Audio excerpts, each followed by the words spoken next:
70-იან წლებში პატრიოტული მოღვაწეობის გამო დააპატიმრეს საქართველოს ეროვნული გმირი მერაბ კოსტავა. იგი უშიშროების სამინისტროს სარდაფში არსებულ იზოლატორში მოაქცევსეს.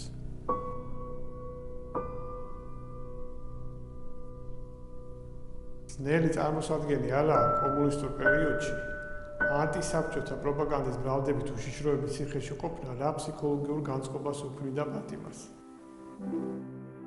ნებისკვირის დღეები იდგა. ეს იყო დრო, როდესაც არათუ ციხეში, არამედ გარეთაც ვერავინ ბედავდა აღდგომის აშკარად აღნიშნოს. მიიწურა ვნების შაბათი. საათმა 12 ზაკრა დაიწყო აღდგომის ღამე. თითქოს ვერაფერი დაარღვევდა უშიშროების იზოლატორში გამოფენილ სასტიკ სიჩუმეს, როდესაც უეცრად ჭექარე ხმა გაესმა. ქრისტე აღსგა. ეს მერაბ კოსტავა იყო. ამას სხვა ტუსაღის საპასუხო შეძახილი მოყვა, ჭეშმარიტად აღსგა.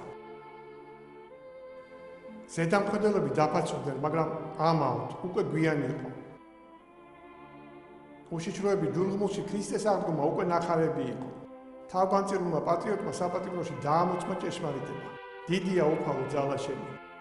ქრისტეს აღიარება მოხდა იქ, სადაც ყველაზე ნაკლებად ელოდნენ. ყველაზე ძლიერი, ტირანული და ათეისტური სახელმწიფოს ყველაზე საშიშ და მკაც ადგილად.